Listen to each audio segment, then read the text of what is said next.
help out there even before the earthquake, right? Yes. So how dire is the situation now? The situation is absolutely dire. We are talking with field partners to see what is most needed, and it is a little bit difficult at the moment because communications are really spotty. We have been able to read some blog reports from folks that we have worked with in the past of the situation, and we do know that even up to 100,000 people have been killed. Reports are still coming in. So the situation is absolutely crucial that we get some emergency supplies, including pharmaceuticals, water purification tablets, on the ground as quickly as possible. How do you make sure that it's going to the right place? Well, we've been doing this for 16 years. We're an organization that serves other organizations. So as we serve a nonprofit in another country, they have a responsibility to get the product to who they're serving. We only work with other nonprofits. And then we get photos and field reports immediately. We make everything as transparent as possible on our website. But those that we're talking to, we have done numerous projects already to Haiti for development projects. How big do you think this is going to be in terms of the need for relief when you look at the size and how poor that country is to begin with? And that is the thing, is Haiti was pretty desperate to begin with. It has very few medical system, and then what's there has been collapsed. So this is really going to be a long effort, and we will continue. Obviously there's immediate needs right now, which we will be working on, but we will continue for the long haul with our partners trying to help in the development of the country. And if people are watching this and they want to help some way, what would you tell them? Obviously we always need financial donations that help the costs that we incur to get these products immediately out. We also always need volunteers, so you can come in and you can pack hygiene kits and you can sort medical supplies and those things that go into containers that we do ship here and other parts of the world. So you can check our website, www.gchope.org, for the most current information. Can people drop off items as well, like blankets, or what would you suggest?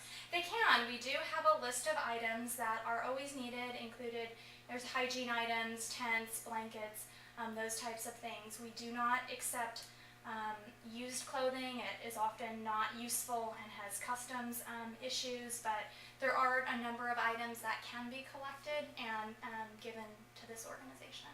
And maybe go over again what is the most important thing to have to head over there?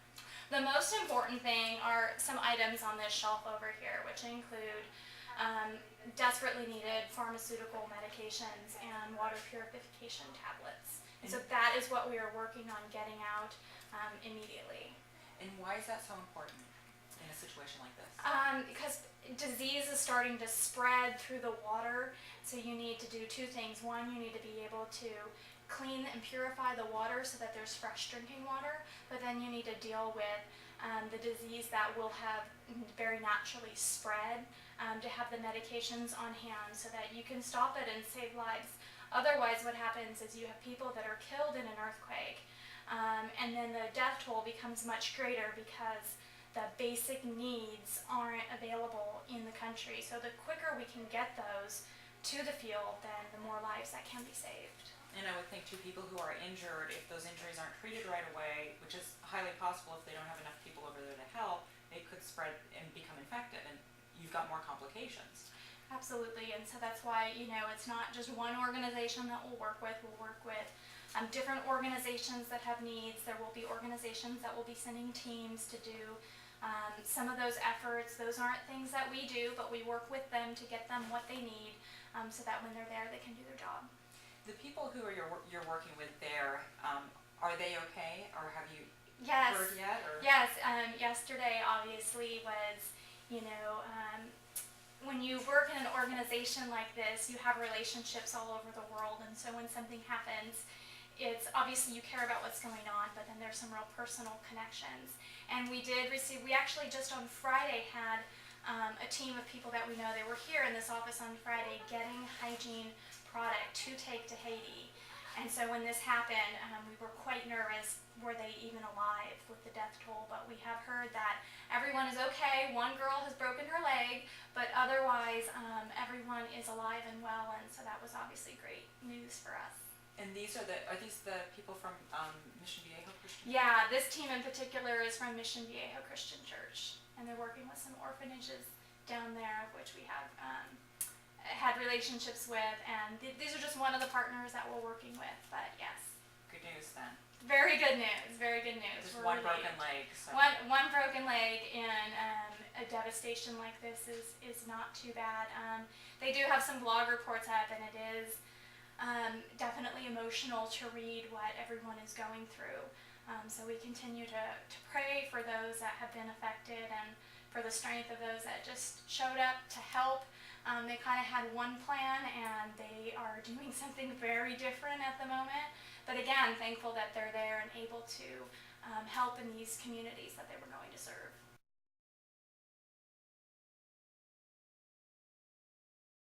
Doxycycline is a basic antibiotic that's used to treat a lot of different ailments. These are some water purification tablets, so this will help with getting clean water, as will these purification bottles. You can pour water into the top and it will purify the water. We have some hydrocortisone cream. This is calmoseptine, which is a skin ointment.